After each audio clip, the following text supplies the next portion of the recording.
Dr. Anjana Bana here again, and I'm super excited. We are at the Sculptra launch in South Africa, in Johannesburg, and I'm here with my aesthetic besties.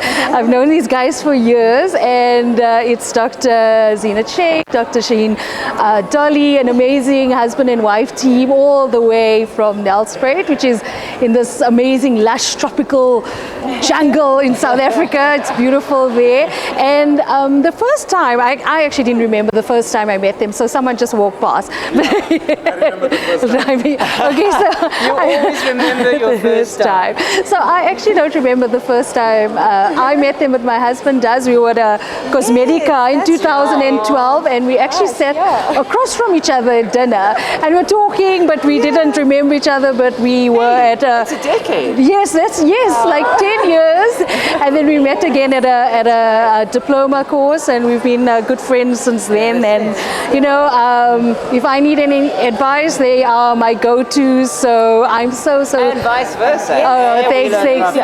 Thanks, Jude. It's always such a pleasure to give you a call, and you know, we get stuck in just chatting. Yes, we do. Like now.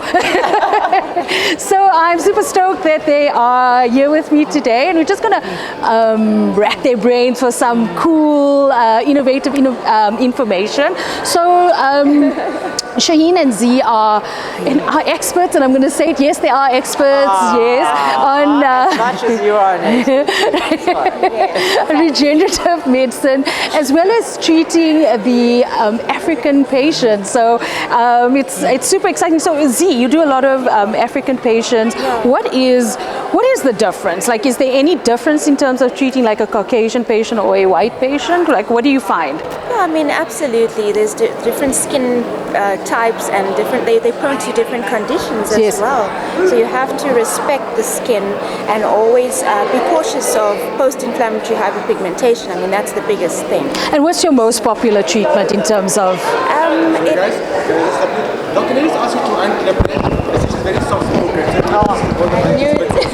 Okay, yeah, I was gonna say yes. Okay, I know. So Getting intimate. So I'm holding the mic because Z is very soft. She's just as gentle with her patients. Yes.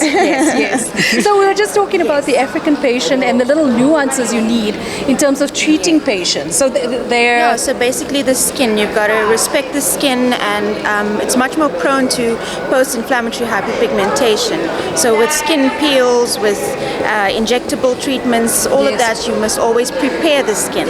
It's always about extra prep time compared to other skin types. And then, as you were saying, our most popular treatment would be pigmentation, hyperpigmentation treatment, and chemical peeling. Yes, so Z actually did some trials for the new Dermamalan, which is the gold standard. In terms of intense peeling treatments for hyperpigmentation. And wonderful results with that. I strongly believe in it, and it is a great treatment. We've seen excellent results. And interesting what Z saying about injectables, because even with threads, with the entry points, you notice with patients of color, you have to be super careful, because at those points it becomes be hyperpigmented. So thanks, Z. Yeah, hyperpigmentation really is the biggest trouble with skin of color, shall we say, and I think being careful and preparing the skin well is always the most important. Whether you're doing anti-aging work or whether you're actually treating hyperpigmentation from acne or scarring or whatever else it is. And then in terms of anti-aging work with patients of color, African patients, fillers, what is the take on fillers? I mean, I know the take, but you tell us in your expert way what the take is. Well, I mean, they also need the same anti-aging. You still have to assess the patient and see, but it's more that they want more of a fuller face rather than the V-shaped, hungry model look. They don't really want that. Okay. I think it is very individual. But it is, well. It is individual. The goals of patients are very individual, and having that conversation with what are you trying to achieve is very important. You get a very natural anti-aging, sort of more youthful look versus I want to look like a top model on the runway.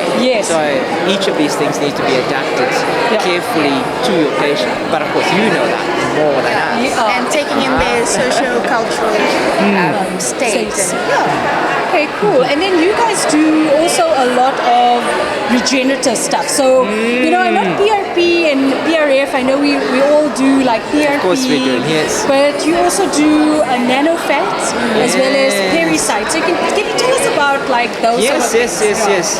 Now, we all know that newts have this amazing capacity. If you happen to like chop off their arm, or by accident their arm gets chopped off, say that, they'll grow the entire thing back with claws and bones and skin. Now, we don't quite have that capacity, but maybe our great-grandchildren one day will, or maybe even further along the line. But this is the idea behind regenerative medicine, using nanofat and pericites, harnessing the capacity of stem cells to turn into new tissue. And I think social media advances almost faster than the literature does. So the studies are sort of slower to pick up to prove which conditions would be well suited or indicated for which specific procedures. But certainly regenerative medicine and aesthetic medicine has a bright future. From skin rejuvenation, anti-aging, androgenic alopecia, all sorts of indications beyond aesthetic medicine too, into the orthopedic range of sports science. So I think it's very exciting to see where we're going to go from here. Well, very cool. And do you guys do a lot of it? Do you find that there's a demand for it? I think there's a growing demand.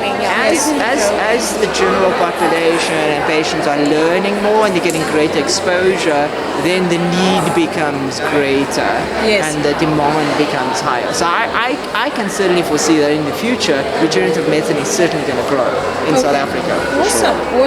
Yeah, so that's the thing, guys. So it's not all about just platelets and PRP, or I think a lot of people still don't know about PRF, but nanofat, where fat is harvested from generally your abdomen and broken down like into almost like a smooth cream and applied to wherever your hair, your face, wherever it needs to be, and it has this huge regenerative capacity, as well as something called pericites, where they take it can be from anywhere, but little punches from the back of your head and like squeeze out all those regenerative cells and re-inject to help you, if you're the suitable patient, to help you. Yeah, but cool, thanks guys. So I'm gonna go and just chat to them and whatever. Go enjoy myself now.